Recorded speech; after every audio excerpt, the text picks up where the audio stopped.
Hello everyone, welcome back to our Spring Boot tutorial series. Last video we have learned how to write the unit test case. So today we are going to learn about integration testing in a Spring Boot application. So what are integration tests? Integration tests verify the interaction between different components of your application, and the major difference, unlike unit tests that isolate component, integration tests involve multiple layers such as service layer and repository layer. So let's try to create our integration test. So if you remember, in the last tutorial we have done the mocking, but in integration test we are not going to do any kind of mocking. We are going to perform the live operation using the database. So if you see the pom.xml, I'm using here MySQL. If you want, you can use H2 database also. That is also fine. So let's create a class for the integration test. So right click, new class, and you can give the class name as custom user detail service integration test. Now you can click on finish. So this is our service class. So by calling this function name, we can easily get the user detail. So we have to use the same thing in our integration test. Let's try to auto-wire our custom user detail service class. So just use your annotation as auto-wire custom user detail service class.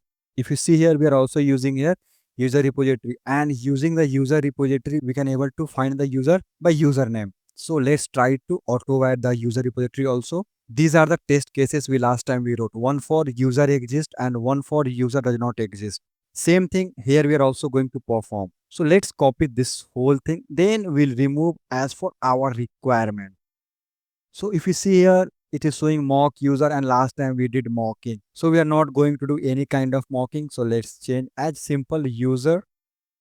So what we are doing, we are setting the test user as a username, then password, then user role. So why we are setting this kind of things? Because if you see, this is our database and here we have user detail. Similar thing, we just creating a custom user details. So we can easily play with that user. So we got this kind of user detail. Now we have to save the user, because in the unit test case, we can mock, but here we cannot mock. So how we can save? So just use here user repository dot save, and we can pass our user details. So now we have saved the user detail. Now we'll try to load the username by our username, and after that we'll check like their username and our username matching or not. So let's remove this. Now what will be happen here, we are going to call this function, and this function we are going to pass the username, and it will return the user detail that will contain username, password, and all other details. So here we are passing correctly. Now what we have to check, like whatever user detail we are going to get,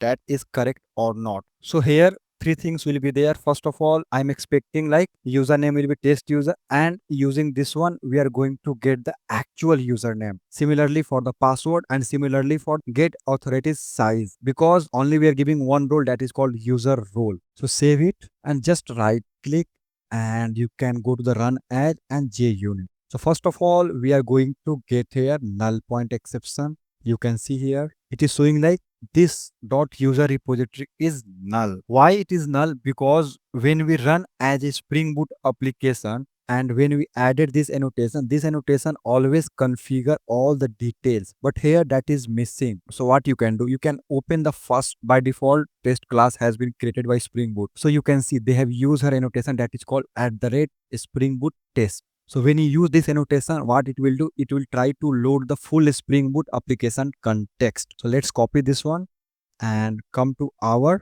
integration testing class and close other thing. Now you can paste. Now you can again try to run. So just come, right click, run as JUnit.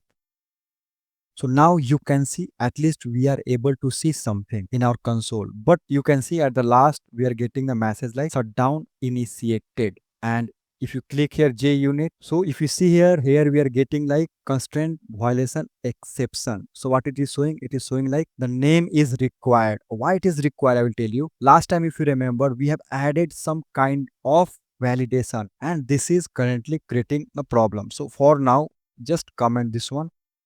If you want, you can add all these details here, and you can again call that one. That is also simple way. But for now, I'm just commenting. So let's go run as JUnit. You can run from this section also.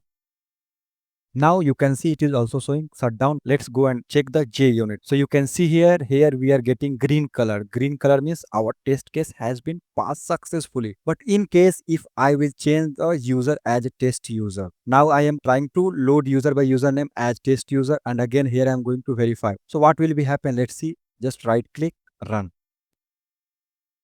So you can see, right, still it is showing perfectly fine. Why it is showing? Let me clear that down. So this is our database, and you can see whenever we run our integration test class, every time it is adding into the table. You can see this detail: test user, first time test user, next time test user 1. That's why when we run the second time for test user 1, on that time in our database we already have test user. Due to that, it shows like perfectly fine. So what you can do, there is a one small solution. If you want, you can add it, but please careful. So what you can do, so we already have before it, so you can copy this one. Generally what this annotation will do, if we have 3 test cases, every time before running that test case, this setup function will call. So if you have 3 test case, that means it will execute 3 times. So here what I am going to do, just come and here you can say like delete. If you want, you can delete by ID, delete by username, whatever. For now, I'm just going to use the delete all. But please remember, whenever you are going to use delete all, it will delete entire entry. So please be careful. Now you can just come and again run. So now you can see, right, it is showing like user not found with the username test user. And if you come, you can see only we have that test user 1 details. But whenever I will try to rerun, it will delete the older entry. If I will remove test user 1, and again if I will try to run the J unit test case, what it will do, you can see now it is showing perfectly fine because test user is now available in our database. So you can see, right, old data has been deleted. You can see ID number earlier it was 25, now it is 26. So this is a simple way you can create your test cases. Similarly, if you want for another test case like this one, when user does not exist, you can also do that part. So how you can do, just copy this one, come here, so remove this one and just do like this one.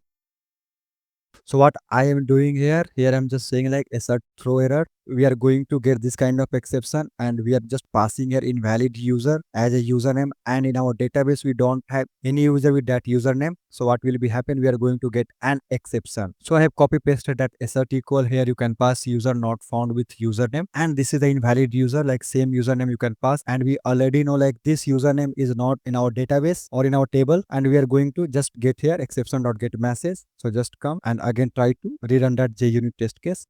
So I'm expecting this time both test case will be green color. You can see, right, perfectly it's working fine. This is also working fine. So here if you want, here you can also use here transactional annotation, and what it will do, it will ensure any change to the database are rolled back after each test. So that is also best way. If you want, you can do that one. So I hope you understand how to write unit test case and integration test. So in the next video we are going to learn about caching.